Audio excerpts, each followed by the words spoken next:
त्रिलोकपुरी के अशोक ने कुंभ जाकर की पत्नी की हत्या, परिजनों को दी सूचना। कुंभ के मेले में खो गई है पत्नी, खुला हत्या का भेद, दूसरी महिला से थे संबंध।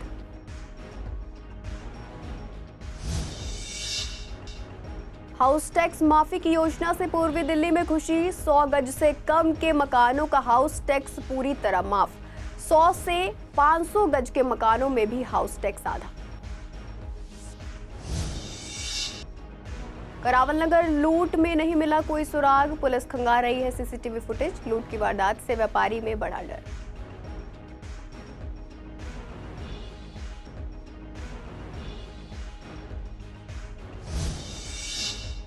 ककडुमा मॉल में महिला बनी झपटमारों का शिकार, यूनिटी मॉल में झपट्टा मारकर छीना महिला का हार, पुलिस आरोपियों की तलाश में जुटी।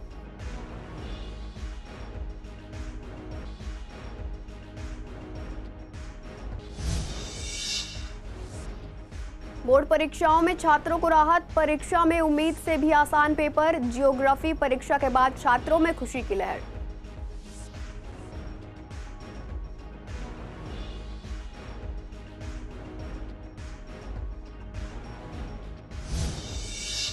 नमस्कार, आप देख रहे हैं सीसीएन लाइव। मैं हूं आपके साथ शिवानी तिवारी। स्वागत है आपका हमारे खास कार्यक्रम पूर्वी दिल्ली खास में। बुलेटिन की शुरुआत करते हैं कुछ खास खबरों के साथ। महाकुंभ में करोड़ों लोग पाप धोने और पुण्य की कामना लेकर जा रहे हैं, लेकिन पूर्वी दिल्ली के एक व्यक्ति अशोक ने विश्व के इस सबसे बड़े धार्मिक आयोजन को अपनी पत्नी मीनाक्षी की हत्या के पाप के लिए चुना। पत्नी को महाकुंभ में लाकर संगम में स्नान किया, पत्नी संग मेले में घूमने का वीडियो बनाया। इसके बाद झूसी के एक लॉन्ज में पत्नी की गर्दन पर चाकू से वार करके अशोक ने उसकी हत्या कर दी और वहां से फरार हो गया। घर पर उसने बेटों को बताया कि मां मेले में खो गई है। 3 बेटों में 2 जब परिचितों को लेकर प्रयागराज पहुंचे तो आरोपी उनके साथ पत्नी को ढूंढने का नाटक करता रहा। मेले में खोया पाया शिविर में घोषणा करवाता रहा। इस बीच बड़ा बेटा झूसी थाने में मां की फोटो लेकर पहुंच गया, क्योंकि उन्हें पता चला था कि वहां लॉन्च में एक महिला की हत्या की गई है।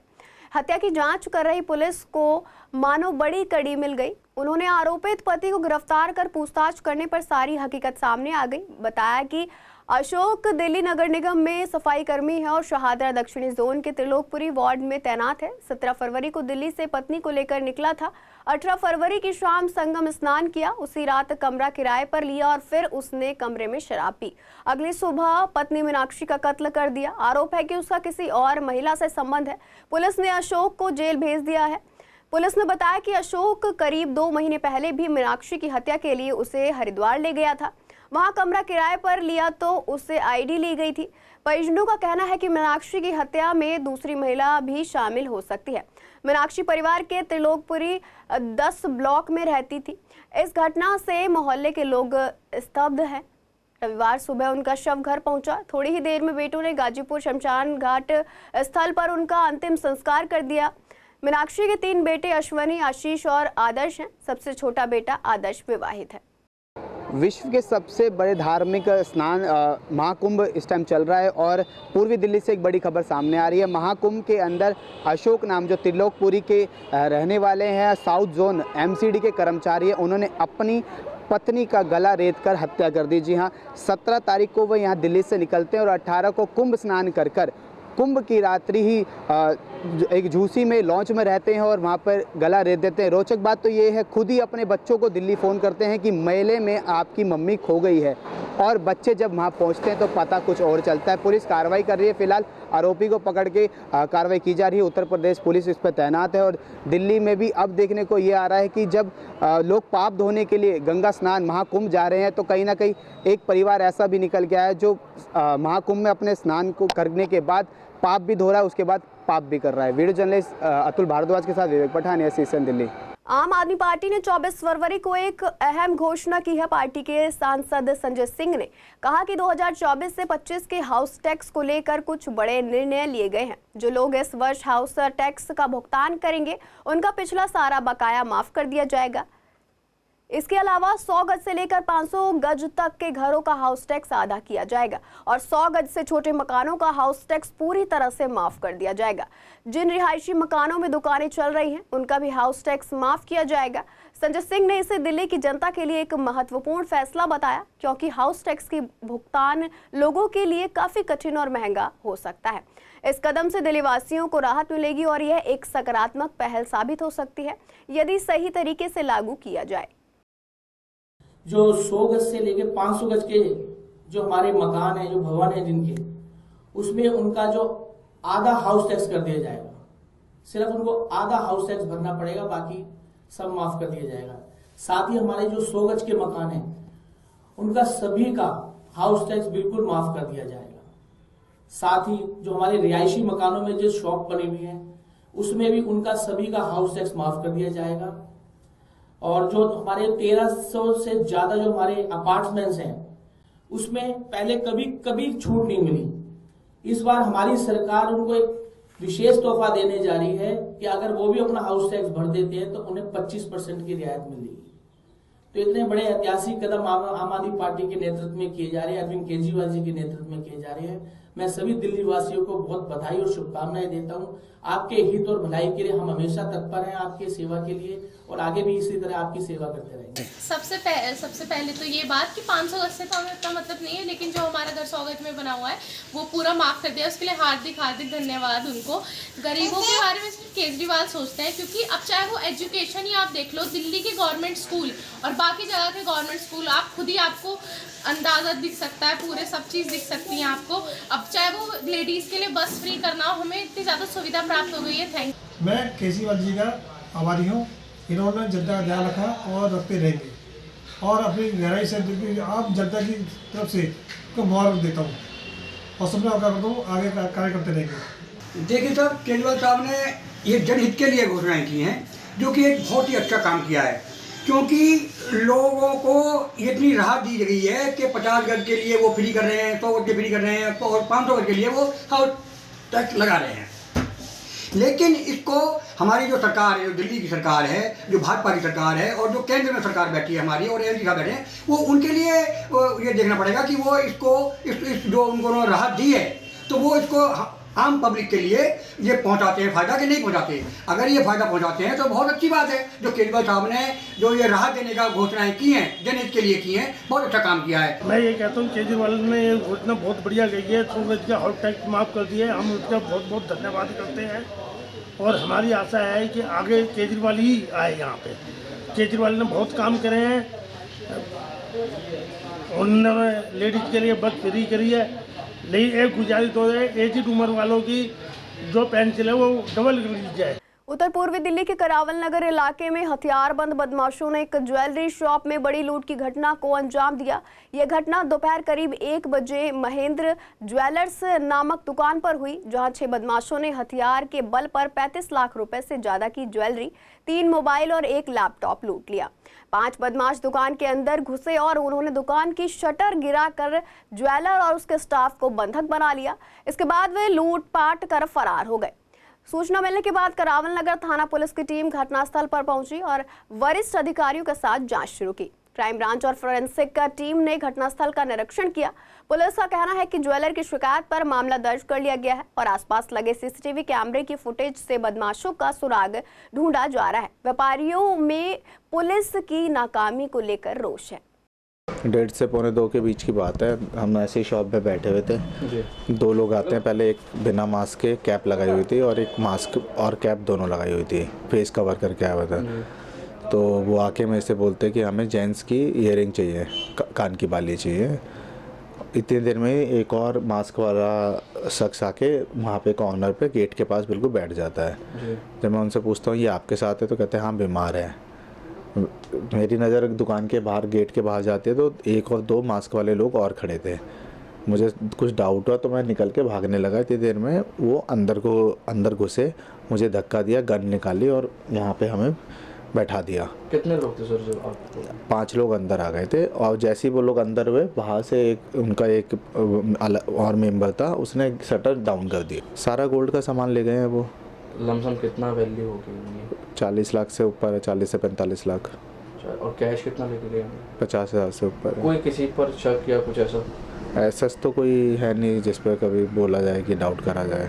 परसों दोपहर करीबन 1:40 से पहले 6 बदमाश आए और उन्होंने अपनी बाइक आगे खड़ी करी और पहले एक घुसा, फिर उसके बाद 2 घुसे, फिर उसके बाद 3 जने और घुसे हैं। तो टोटल अंदर 5 थे और जो छठा था उसने शटर बंद करके उनको अंदर घुसा दिया। उसके बाद 5 से 8-10 मिनट उन्होंने हथियार के बल पे, सब पे हथियार थे, जो बाहर था उस पर भी थे, उन्होंने अपना हथियार के बल पे सब ने माल लूट लिया सारा। और उसके बाद इनका शटर बंद करके लॉक लगा के और सारे अंदर की तरफ भाग गए। 2 बाइक थी, एक पल्सर और एक अपाचे। इनकी कोई दुश्मनी नहीं थी कभी भी, सबसे अच्छा मिलना जुलना है। पूरे कराव नगर में इनका नाम है, बहुत अच्छे महेंद्र ज्वेलर्स के नाम से नाम ही है ये, तो ऐसा कुछ नहीं है। कितने की लूट हुई है? लगभग 50-60 लाख रुपए का गोल्ड गया है इनका। क्या क्या लेके गए हैं? इसमें रिंग बनी हुई थी, इनके पास हमेशा तैयार गोल्ड रहता है, सेट थे, लेडीज रिंग हैं, कड़े हैं और कान के हैं, बहुत सी चीज़ थी। तो क्या क्या कैश भी लेके गए? हाँ, 50-60 हज़ार रुपये समथिंग कैश लेके गए। 3 मोबाइल थे, उन्हें भी वो लेके चले गए हैं और एक लैपटॉप था और उसमें बैग में ही था वो, उस बैग को भी, और जो नौकर जो एम्प्लॉय काम करता है उसका भी बैग। ककड़डूमा के यूनिटी मॉल में आयोजित एक शादी समारोह से घर लौटते समय एक महिला झपटमारों का शिकार हो गई। महिला अपने पति के साथ मॉल के गेट पर खड़ी थी, तभी बाइक पर आए बदमाशों ने उसके गले पर झपट्टा मार दिया। महिला ने कड़ी मेहनत से अपना सोने का हार तो बचा लिया, लेकिन हार की चेन टूटकर बदमाश के पास चली गई। महिला ने पुलिस में शिकायत दर्ज करवाई है और आनंद विहार पुलिस ने मामला दर्ज कर जांच शुरू कर दी है। पुलिस के अनुसार पीड़ित महिला की पहचान 38 साल की किरण के रूप में हुई है, जो न्यू अशोक नगर में रहती है। वह शनिवार को अपने पति के साथ मॉल में एक शादी समारोह में शामिल होने आई थी। शाम को घर लौटते वक्त यह घटना हुई। महिला ने दावा किया कि हार की चेन लगभग 1 से 1.5 तोले की थी। पुलिस अब सीसीटीवी फुटेज के माध्यम से आरोपियों की पहचान करने में जुटी है। आज बोर्ड परीक्षाओं में 12वीं कक्षा के छात्रों की ज्योग्राफी की परीक्षा थी, जिसमें छात्रों ने उत्साह के साथ भाग लिया। जब हमने छात्रों से बात की तो उन्होंने बताया कि ज्योग्राफी की परीक्षा काफी आसान थी। 70 अंकों की इस परीक्षा में छात्रों ने 60 से 65 अंकों के आने की उम्मीद जताई। छात्रों ने बताया कि प्री बोर्ड परीक्षा के दौरान उन्हें डर था कि बोर्ड परीक्षा काफी कठिन और लंबी होगी, लेकिन ऐसा कुछ नहीं हुआ। परीक्षा काफी सहज और समझने योग्य रही, जिससे उन्हें राहत मिली। छात्रों ने यह भी कहा कि इस बार बोर्ड परीक्षाएं अब तक अपेक्षाकृत आसान आ रही हैं, जिससे उनकी चिंता कम हो गई है। उन्हें उम्मीद है कि आगे आने वाली परीक्षाओं में भी ऐसा ही अनुभव मिलेगा।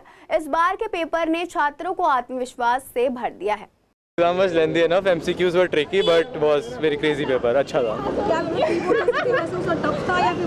Pre-board से easy था, बताओ। इनसे pre-board। हाँ जी। कैसा रहा एग्जाम? क्लास कौन सी थी? अच्छा था पेपर अच्छा था। अगर आप पहले MCQ ना देखो और 5 मार्कर और 3 मार्कर्स करना स्टार्ट करो तो आपका एक फ्लो बन जाएगा और फिर आप MCQs भी अच्छे से कर पाओगे। मगर अगर आप MCQ से स्टार्ट करोगे तो आपका एक मतलब ऐसा लगेगा कि MCQs अच्छे नहीं गए तो आगे क्या करेंगे, तो इसलिए उसमें भी दिक्कत हो सकती है। अच्छा, तो मतलब लग रहा है कि अच्छे मार्क्स आ जाएंगे? हाँ। कितने परसेंट? 95+। तो आज पहला ही है। पेपर बहुत इजी था, बहुत इजी। फर्स्ट एग्जाम था? फर्स्ट एग्जाम था आज का। क्या स्ट्रीम है? साइंस? ह्यूमैनिटीज। ठीक है, तो मतलब लग रहा है कि अच्छे एग्जाम गए और मार्क्स? हाँ जी, हाँ जी, हाँ। जो पढ़ा था, मतलब जैसा पढ़ा था उस हिसाब से सारा आया। प्री बोर्ड टफ है, बोर्ड इजी है। तो फर्स्ट एग्जाम था, लग रहा है आगे भी? नहीं, मेरा सेकंड एग्जाम था। मेरा पहले फिजिकल एजुकेशन का था। वो कैसा रहा? टफ था? हाँ, वो भी इजी था, मतलब MCQ ट्रिकी थे, क्वेश्चन आंसर इजी थे। पैटर्न कैसा चलता है अभी तक बोर्ड एग्जाम का? टफ? इजी है, इजी। मीडियम का आज पहला पेपर मीडियम इजी पैटर्न था, बहुत अच्छा रहा। इजी था ज्योग्राफी का पेपर एंड सारा आता था, मतलब हाँ मॉडरेट था, बिल्कुल मुश्किल नहीं था, सारा आता था। नहीं, ऐसा कुछ नहीं था, पढ़ के जाओगे तो सारा इजी होगा। ये तो पढ़ के बोर्ड ज़्यादा इजी है। हाँ, डराया जा रहा था कहीं ना कहीं टफ आएगा? नहीं, प्री बोर्ड्स में हमें ऐसा कुछ नहीं करा था, बिकॉज हमें पता था कि लाइक ये पहले भी हम बोर्ड दे चुके हैं, तो फिर हमें पता था कि लाइक कैसे आएगा, कैसा एग्जाम पैटर्न होगा। तो सही था। सेट 2 में जो पूछना था वो तो पूछा ही नहीं उन्होंने, जो मेन क्वेश्चन थे ना कुछ नहीं आया वो, और मतलब इधर उधर से ज़्यादा, मतलब मैंने तो सही पढ़ा था, बट स्टिल मेरे ख्याल से थोड़ा सा और अच्छा आ सकता था। मेरा सेट 2 तो बहुत बेकार था, बाकी इन लोगों का नहीं, मेरा नहीं था इजी, मतलब जो क्वेश्चन पूछने चाहिए थे वो तो पूछे ही नहीं उन लोगों ने। 60 अबव आ जाए तो अच्छी बात है। हाँ, 60 अबव आ जाएंगे। आजकल मोबाइल टावरों के कारण लोगों को कई परेशानियों का सामना करना पड़ता है, खासकर उन इलाकों में जहां टावर आसपास लगाए जाते हैं।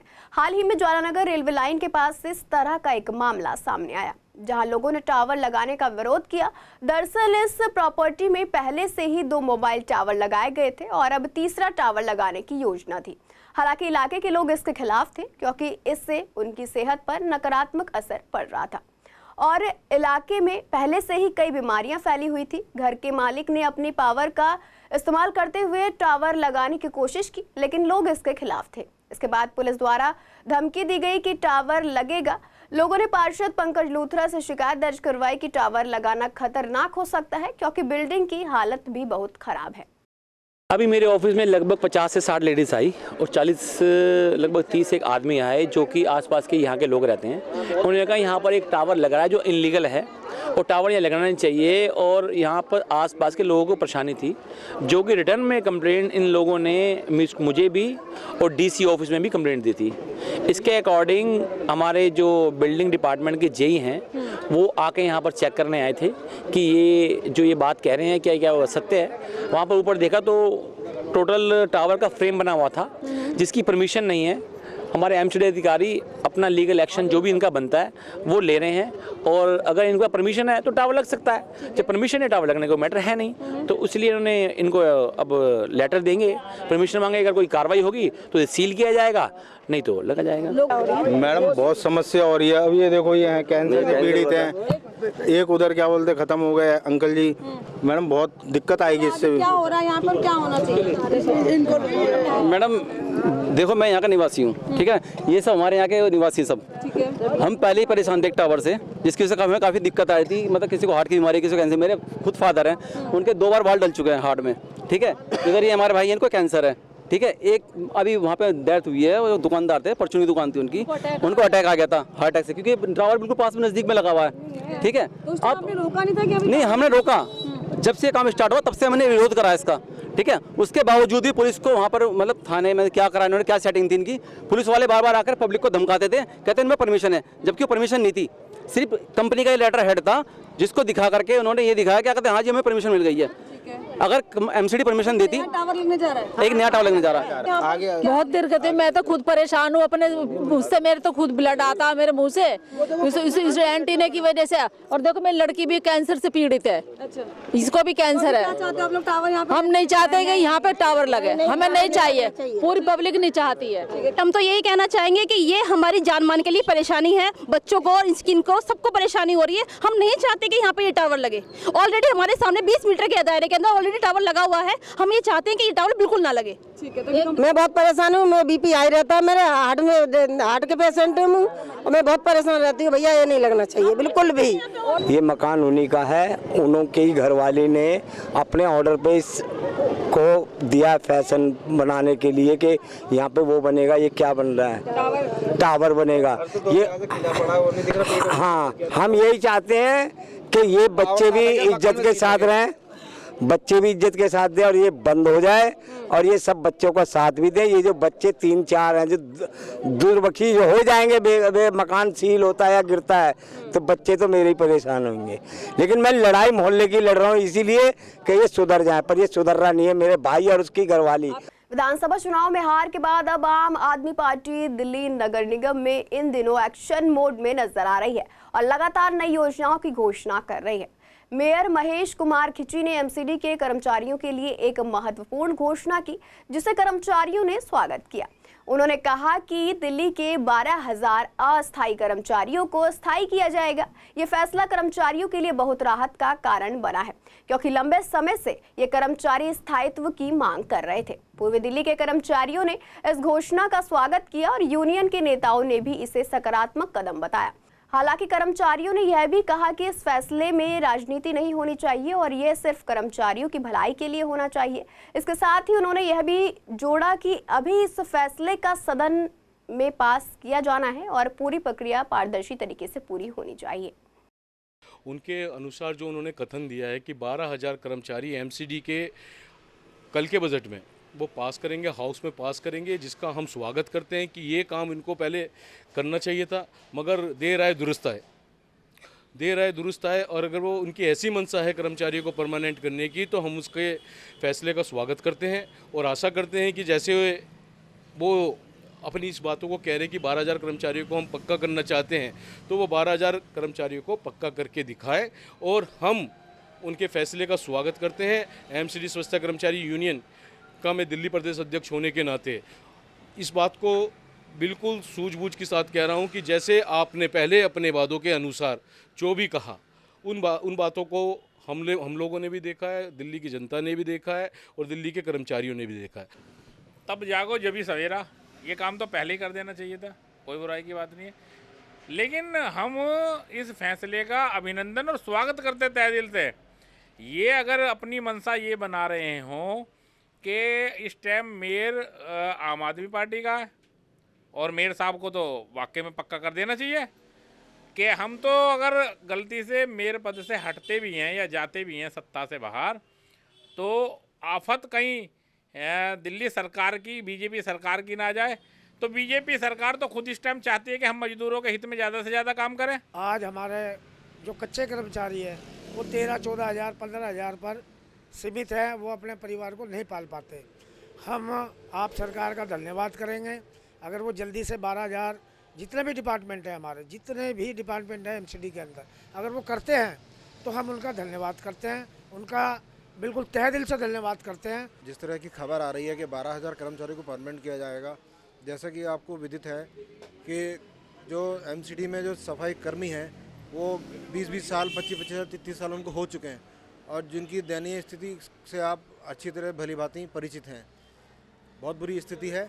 अगर इस बीच में अगर राजनीतिक हलकों से अगर ये खबर आ रही है कि कच्चे कर्मचारियों को परमानेंट किया जाएगा, ये बहुत ही हर्ष का विषय है और हम ये भी चाहेंगे कि धरातल पर इस बात पर एक कार्यान्वित किया जाए इसको, तो ज़्यादा अच्छा होगा। और इसमें कहीं ना कहीं आने वाले समय के अंदर एक राजनीति में भी बहुत बड़ा एक बदलाव आना है इसके अंदर, अगर इस बात को अमल में लाया जाता है। दिल्ली पुलिस का अवेयरनेस वीक सोमवार को समाप्त हुआ और इस अवसर पर आनंद विहार स्थित विवेकानंद स्कूल में ईस्टर्न रेंज ट्रैफिक पुलिस ने कार्यक्रम का आयोजन किया। इस कार्यक्रम के मुख्य अतिथि दिल्ली पुलिस के राजीव रावल थे। संवाददाता से बात करते हुए उन्होंने कार्यक्रम के उद्देश्य को स्पष्ट किया और एक महत्वपूर्ण संदेश दिया। ड्रिंक एंड ड्राइव से बचें, जब भी गाड़ी चलाएं हमेशा यह सोचें कि घर पर आपका परिवार इंतजार कर रहा है। कार्यक्रम में दिल्ली ट्रैफिक पुलिस के अधिकारियों के अलावा स्कूल के बच्चों और स्थानीय जनता ने भी भाग लिया।